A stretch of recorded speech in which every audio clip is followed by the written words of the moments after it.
You're on the air, Don. Good morning. As the slide shows, we're going to talk about grounding. Simple topic, something that is important. Basic principles are simple, but the application sometimes gets a little lost in the sauce. So just get started in 1 second. Okay.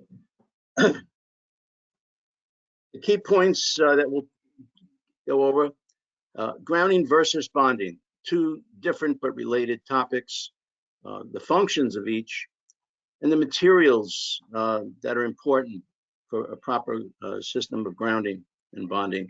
Lightning protection we'll touch on. It's a whole separate study unto itself, and really for most amateurs, the best thing you can do is to protect against nearby strikes. If you get a direct hit, unless you want to spend the money that a commercial broadcast station does, you're not going to be able to protect against a direct strike.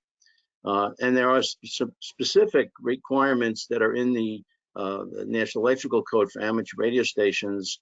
Very rarely, if ever, does an inspector say anything about them, but they could be a gotcha sometimes if you're ever in a contentious situation. Very few definitions that are important. Ground, and these are in accordance with the National Electrical Code. New York still is using the 2017 edition. There is a newer 2020, and there should be a 2023. If it's not out already, it'll be out soon. But ground is merely earth. Grounding is being connected to the ground or to the earth. Bonding is connected to establish electrical continuity and conductivity. You're just joining two or more pieces of equipment or things together electrically, but not necessary to the ground. The grounded conductor, it's the conductor in your branch circuits that's intentionally grounded, otherwise referred to as the neutral. The equipment grounding conductor, the green wire, it connects the non-current carrying parts to the grounded conductor or directly to a ground electrode in some cases. And the ground electrode conductor is the one that goes from the ground electrode system to the connection point for the grounded conductor in your service. Functions, grounding, voltage stabilization. This is primarily a utility issue. And most importantly for the user, it provides an effective ground fault current path, which allows circuit breakers and the like to trip. Otherwise, you can have a fault and not have enough current to trip the breaker. Lightning protection, again, a direct hit, all bets are off. Lightning can pack a lot of energy. But indirect strikes, nearby strikes, ground potential rise, and the like, you can employ some degree of protection. What grounding won't do, it doesn't prevent electrocution, and electrocution is final. If you're electrocuted, you're dead. And for that purpose, there's ground fault protection. We will touch on that later, especially some of the newer developments over the last few years. Codes that would apply, there are state codes, there's the National Electrical Code, which most states have adopted either in its entirety or with the addition of changes and additions to the code. Generally, local authorities sometimes will be more restrictive than what the code permits. Materials, very simple. You have electrodes, conductors, and the terminations. And the idea behind the system is you want an equal potential bonding, and you want a single point in ground to minimize the potential differences between two or more different pieces of equipment or conductors in your shack. And just very quickly, the single point ground doesn't mean everything has a home run back to a single ground point or ground electrode, but you can group it into items that are in a particular area, and then they all get tied back ultimately to that single point earth electrode system. The human tolerance to electric current, which is important in determining the value that ground fault interrupters trip at. Gentleman Charles Dizell did a lot of studies. It varies due to the weight of the person, and he tabulated it by different responses, male and female, DC, AC, higher frequency AC, but a better representation that illustrates one of the concerns, as you can see here, where some of the values that are just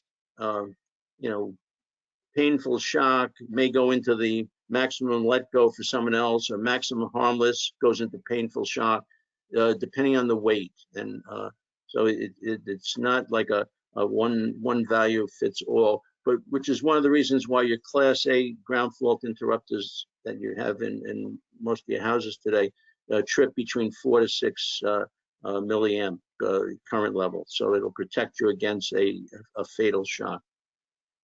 Yeah, on the exterior, you have to be concerned with your antenna, the tower, the building itself, and any other nearby metal objects. Fences, a lot of times you have to bond that to your system so that you don't have a difference of potential between, say, if it's near a fence near a tower, where you could touch both of them. And you have your ground electrodes, which could be a single electrode, could be a multiplicity of them all interconnected, could be piping and so forth. Protection to any feed that comes inside the house, telephone, cable, TV, and so forth. Even some of the fiber cables may have a metallic component. So unless they're a pure dielectric, 100% dielectric fiber, that can also sometimes have a path for certain voltages from surges on the line or a nearby lightning strike. If you have a fairly new house or one that's had electrical work done, you'll probably have a little device, looks like this, and that's to connect all of the different systems to the ground electrode conductor. Provides a convenient place to tie it back to get all of them at the same potential. And that's a very important point. Everything, all grounds ultimately have to be bonded back to your service ground, which is the one that's connected to your main panel. Okay, the ground electrodes, conductors, these are all part of the system. There's always a discussion about flat conductors versus round conductors, solid conductors versus stranded conductors.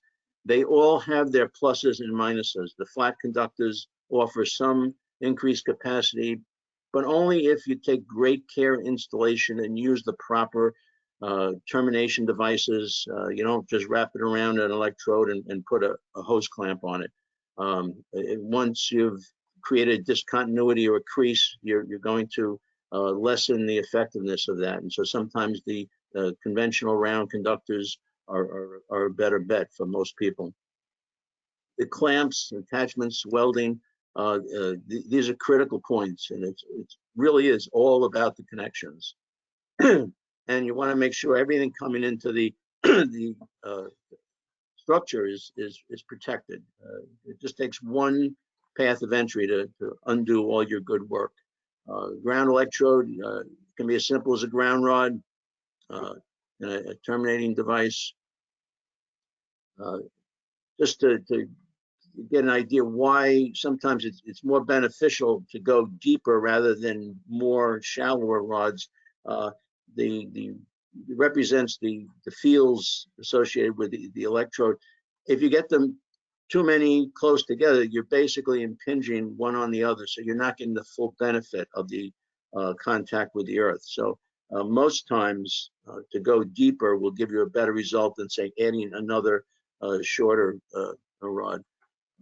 The typical acorn termination, although this is not a great example of how to run a connection because of the sharp bend in the conductor.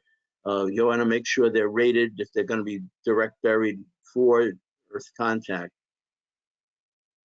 The ground rods have to be at least 8 feet earth contact, either vertical or horizontal, or if it's horizontal, it would have to be at least 2.5 feet deep. sometimes people have soil, it's so rocky they can't get below that level. You can have it laying horizontally. You can be angled up to 45 degrees. The key thing, it has to be in earth contact, 8 feet. If you have an 8-foot ground rod, it means it cannot stick above the earth's, the surface. Okay.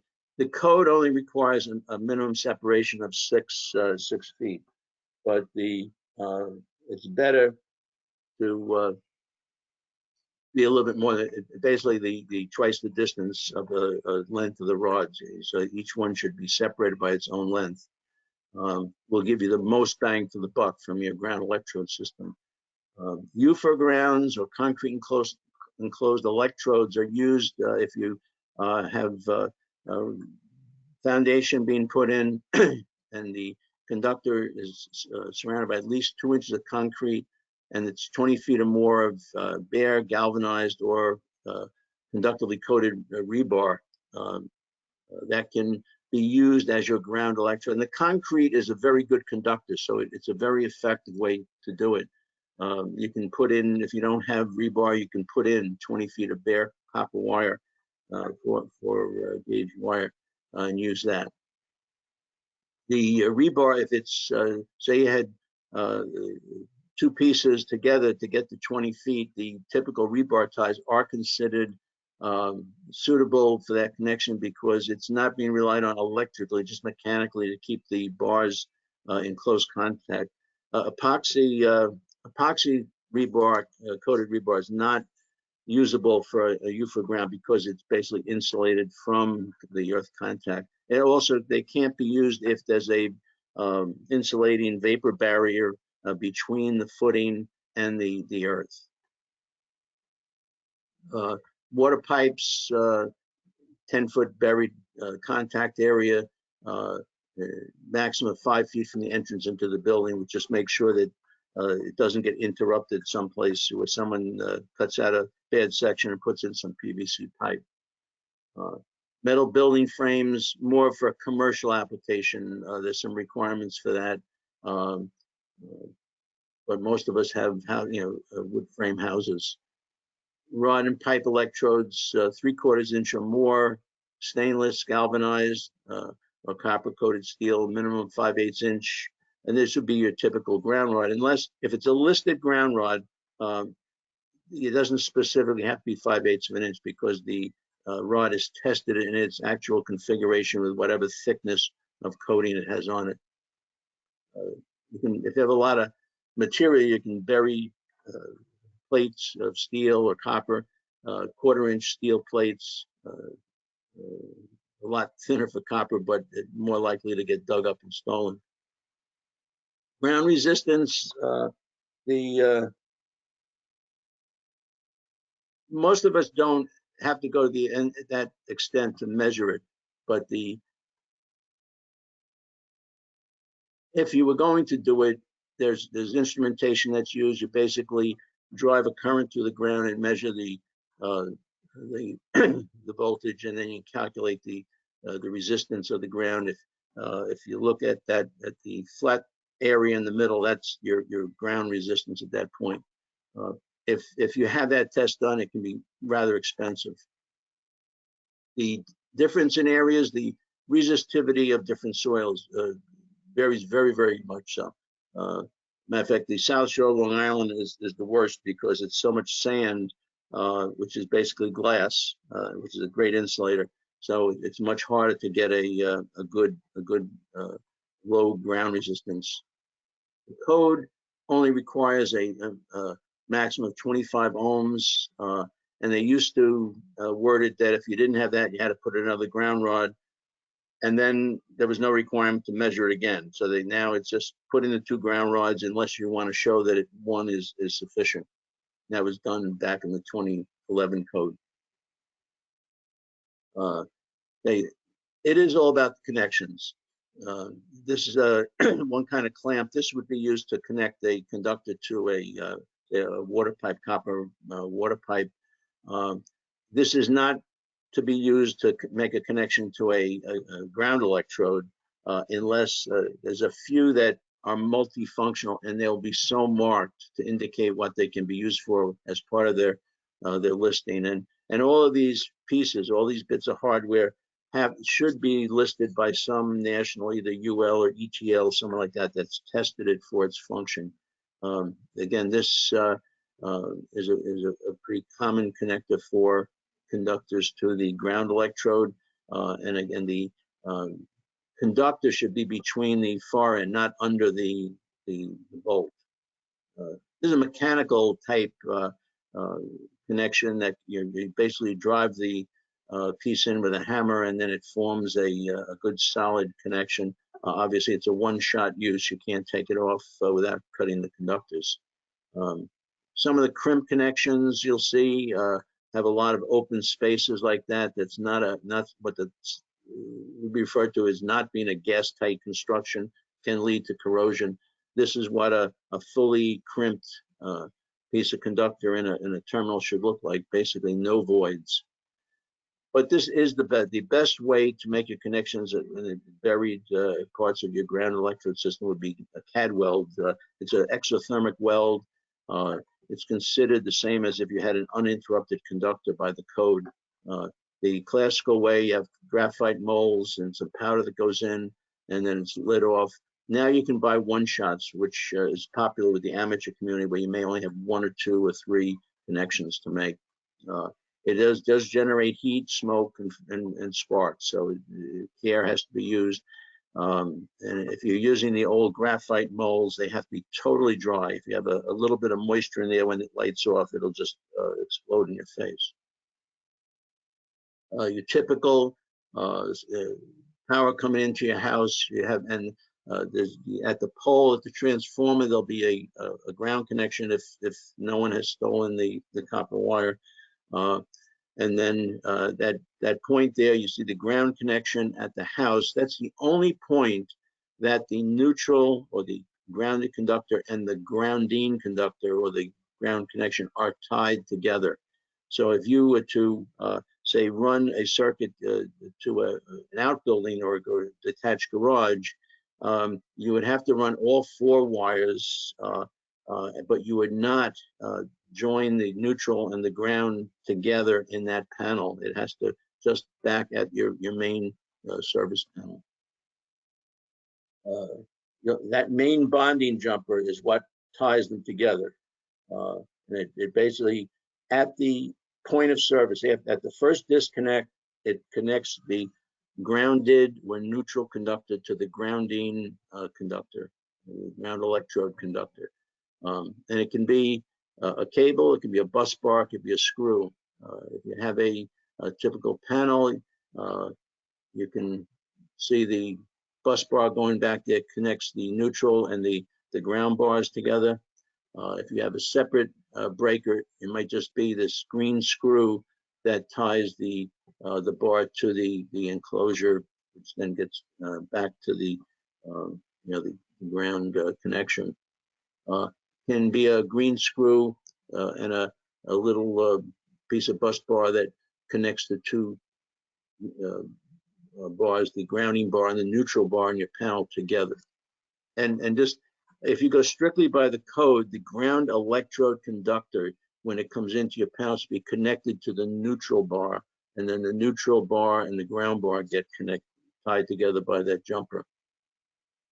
And any connection involving threaded hardware, minimum 2 threads are needed, or in the material, or have a nut to secure it. Machine type screw. This machine screw connection would be acceptable. A self thread, it's a self tapping screw that creates a thread and has a machine screw shank is acceptable. Tech screws, the self-drilling ones, are not. Neither is a sheet metal screw, something that is sometimes misused. If you're running your ground electrode conductor through metal conduit, ferrous metal conduit, steel conduit, the code requires that be bonded at both ends of the conduit to eliminate the choking effect. So it's something to keep in mind. Some people may feel they want to give it more protection so it doesn't get damaged physically. But if you don't tie it together, at each end, you may not have the effective ground path that you think you do. And if you use PVC conduit, then there's no problem. You don't have to have that bonding. Just there's one way of terminating a conductor at a pipe, and at the same time creating that bonding connection. If you have a water meter and you have a connection to the water pipe, you would bypass around it with a jumper, so that if you remove the meter, you don't have a potential difference on either side. Although in this case, you know, they have, looks like rubber gaskets between the flanges, so that might be isolated anyway, which just negates the whole purpose. If you're passing your ground electrode conductor through the panel, many times you'll see that people just punch a hole through the panel and run it, which is, again, strictly speaking, not in accordance with code. You should have a fitting like this, which gives you that bonding effect to the enclosure.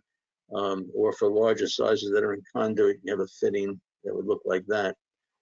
If you have the reducing washers to make a big hole smaller, again, you have to have a bonding connection around it to the enclosure to make sure you have an adequate continuity. If you have leftover or slack conductor, this is definitely not the way you want to install it, because the mechanical forces involved, if there is a fault, will just rip that apart. Just a quick comment on the code requires all piping that can become energized to be bonded to the service ground. Now, if you have a gas dryer and there's a solenoid valve in there that can be energized, they consider that possibly that you can have energized piping, but that ground connection is adequately provided by the green conductor in the utilization equipment. However, if you have a corrugated stainless steel tubing in your gas system, there's additional requirements that the utilities will impose. National Grid's Blue Book gives the requirements. If you download a copy, you can see it. But the key points are that you have to have a bonding connection to the gas piping system on a minimum 3-inch steel nipple, and if you can't make a connection to either the corrugated tubing or the brass fitting on the end, there have been problems where there have been breakdowns due to electrical current flowing on the corrugated cardboard, corrugated stainless tubing, and then you get a gas leak and get a house being blown up.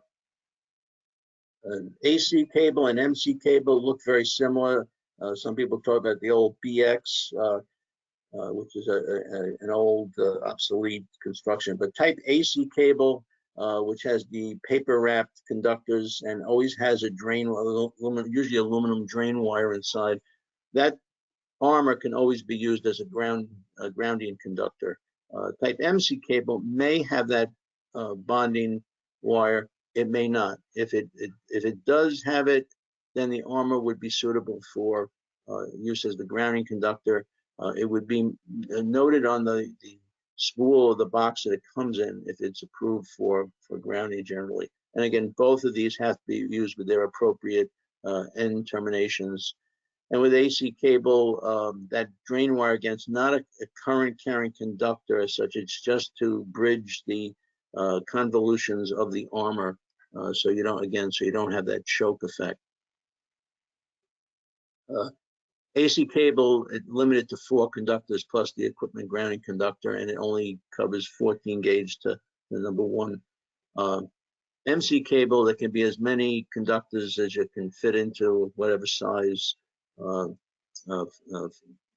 armor you have, and there's a much wider range of sizes, some of them quite large.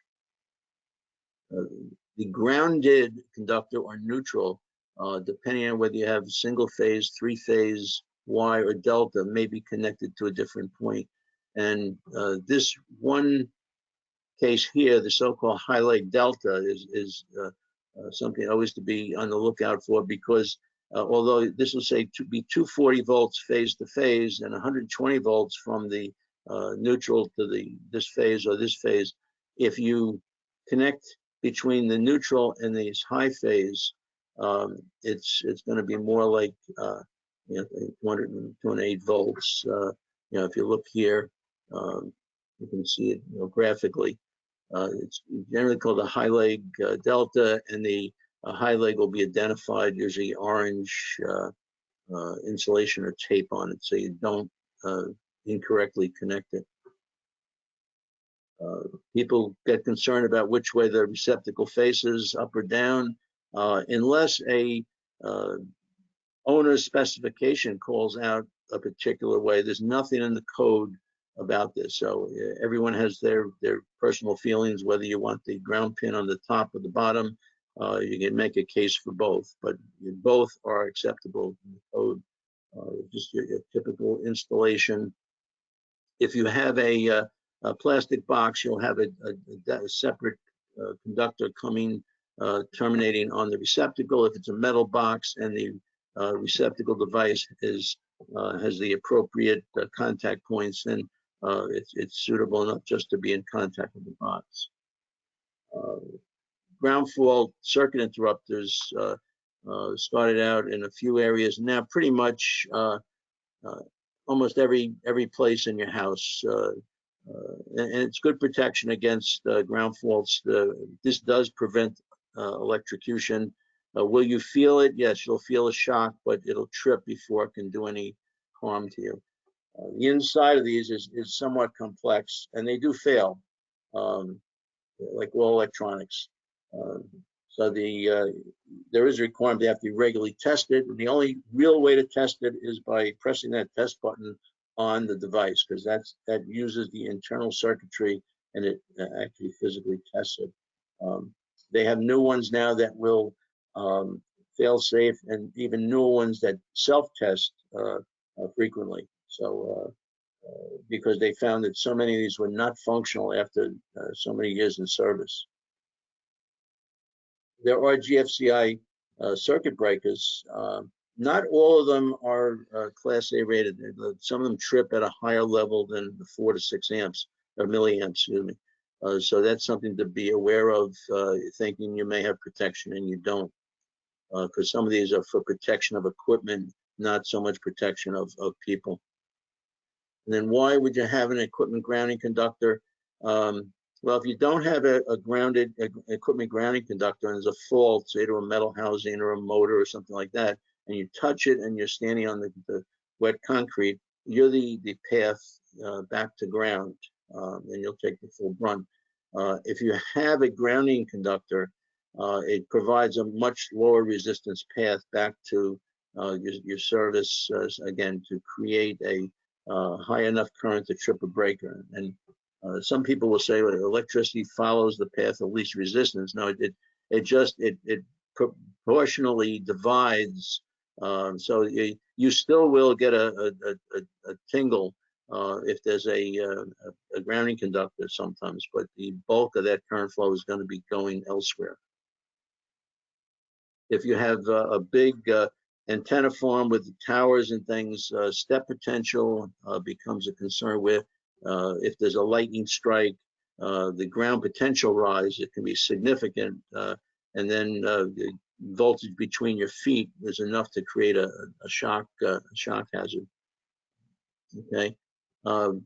Key things to keep in mind with grounding, you don't want to have it connected daisy chain, where if you disconnect one wire, you're going to remove the connection for others. So it should be all dedicated connections, and you always want to maintain that equal potential bonding path. And again, within a given area, you want to bond, just electrically connect, all the chassis and so forth together, so nothing is going to be at a different potential. Strictly speaking, the ground plane or counterpoise on certain antennas can be smaller gauge wire than for protected grounds, but keep in mind that in case there's a lightning discharge, it is going to carry a lot of current, so you may want to up it over the minimum. cross connections of radial systems for towers and the like. It doesn't necessarily help performance as a ground, but it does equalize the step potentials. It provides a more gradual gradient. So it's something to be considered. Again, if you have some people have very large properties and they have very elaborate tower systems. The National Electrical Code does have sections about that cover amateur radio installations and also CV. Chapter 8 or Article 800 of the code addresses communication systems, and Article 810 specifically covers amateur radio transmitters and receiving installations as well as CV. Chapter 800 is one of the chapters in the code that, unless specifically referenced, the requirements in the earlier part of the code, the chapter, Article 100 through 400, don't necessarily apply. Now, Article 800 does reference back to 250, or Article 250, which is grounding. So all of the grounding requirements in the body of the code apply in this section also, but many of the others don't, or they're different. They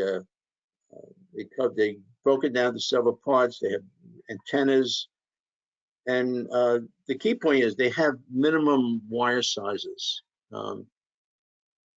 and you may not necessarily follow it. It's just something that can be a gotcha. What is important is grounding and bonding of towers and masts. And a lot of people say, well, my tower is hundreds of feet away, and so even if I connected the tower to my ground system, it's not going to make any difference. Well, you won't have much current flowing due to that for, say, a lightning event or nearby lightning event because of the inductance of that conductor. But it acts to equalize the potential differences, and it is a code requirement, which can get into a situation if you do have a lightning strike and there's a fire or something like that. People will look for all these little requirements where they met. So that everything ends up ultimately getting tied back to your service ground. Okay. Has requirements for spacing of feed lines that aren't in conduit, size of the feed lines. Now, the service mast for your power should, by code, should never have anything else attached to it. People mount TV antennas, telephone wires, and the like. It's definitely a prohibited thing, and that's something you will get nailed on that. Surge protection where used must be listed. Sometimes it may be difficult to find something that's adequately suitable for this use. So that's kind of like say where used. And most times, if you have a coaxial cable-fed antenna and you bond the shields, you're going to be covered anyway by the code requirements. The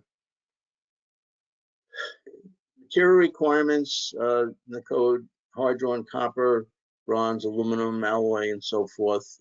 Except aluminum is never able to be used if it's in contact with concrete or the earth due to corrosion. And separation between the antenna and leading conductors shouldn't cross over open electric light and power conductors. And there's requirements in there.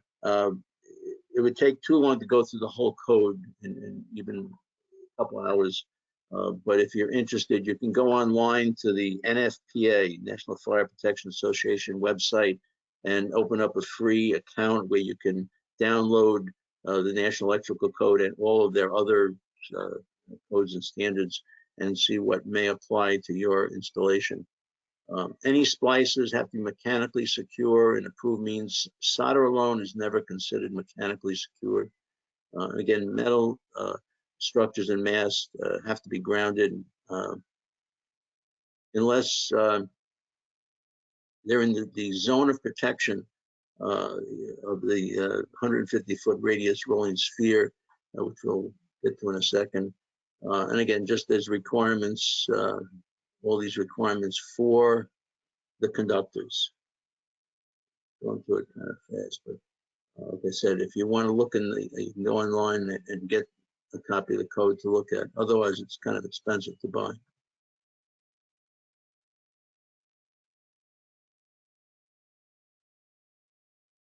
Yeah. One thing, if you're bonding conductors, generally minimum of 10 gauge copper, but if it's between ground electrodes and systems, then it has to be 6 gauge copper only.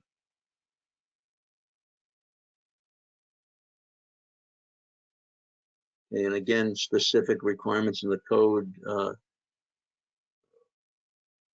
outdoor antenna conductors, and it's not something that generally an inspector is going to pick up on.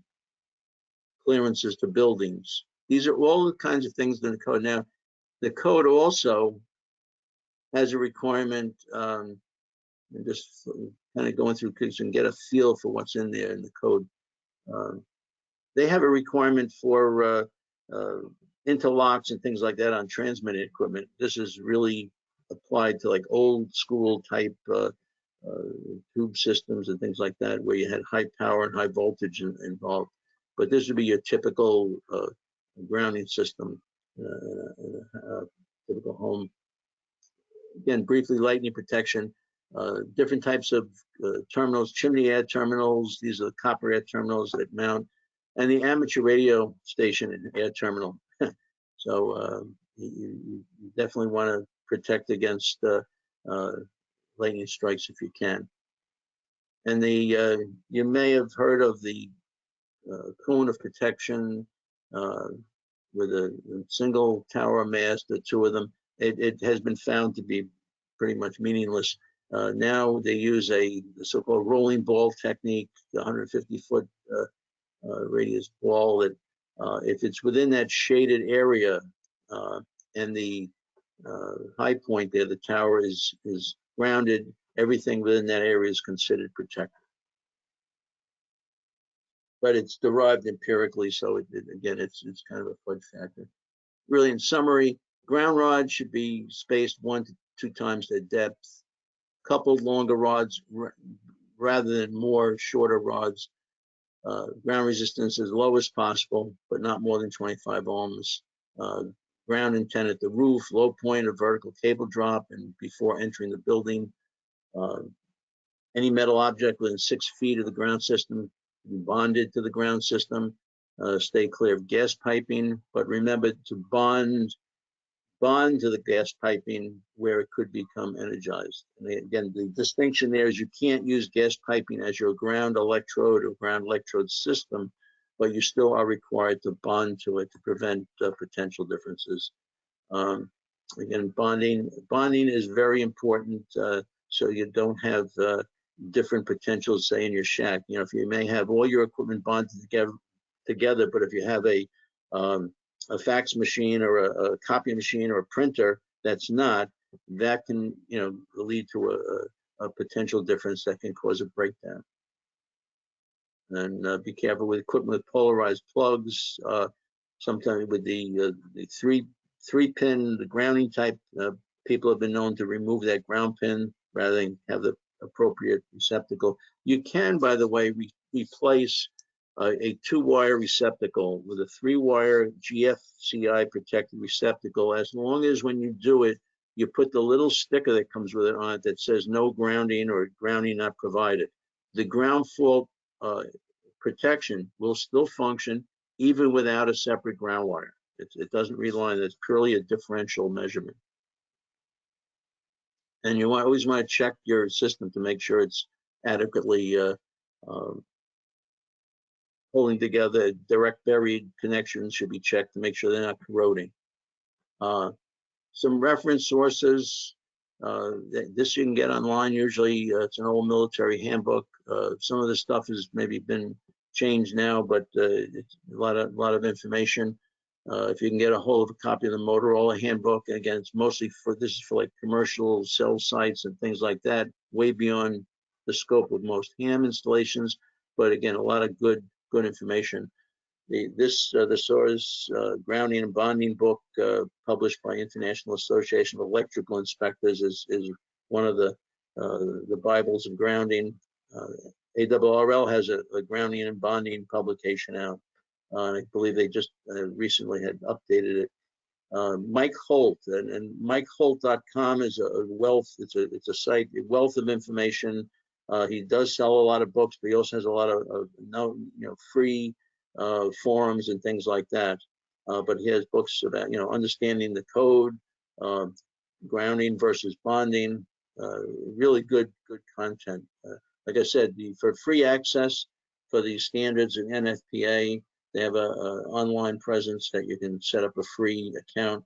And if you go to like MikeHolt.com and select code forums, and then get into like National Electric Code, you'll see there's a wealth of information. And a lot of the people are people in the field. These are electricians, people who work with this stuff, and you get a lot of really good feedback. And now we can open it to questions.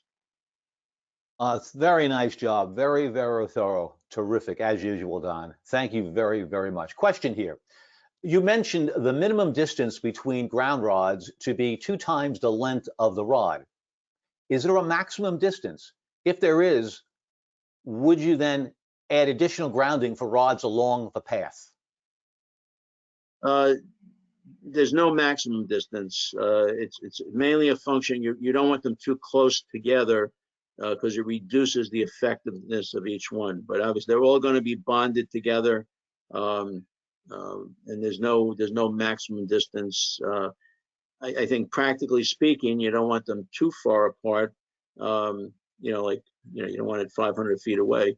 But if you have a really involved antenna system, you could cover a large area. You may have many multiple ground rods. You may, in some cases, you may have actually a grid structure with ground rods at various nodes at the corners and throughout. But no, there's no maximum limit. Thank you, Dominic. Does that answer your question? I think yes, he says it does, and he said very thorough. Thanks, Dominic, very, very much. That's all I see, Don, with the questions. Is there anything else you'd like to add? You have about, I guess about 8 minutes left if you want to add anything at all to the presentation. Your call. Okay, yeah, just, this is a very quick overview. The grounding, it's a simple concept, but it can get very involved and you can really go down the rabbit hole, but it's interesting. You can, hopefully, with some of the references there, if you're interested, you can dive deep into it. And especially, if you're not used to reading codes, it takes a little while to get used to, especially the National Electrical Code. But as I said, most times a lot of those requirements are just ignored. The only times it becomes critical is if you're in a situation where you have a tower that your neighbors don't like and you have to go to a tower hearing.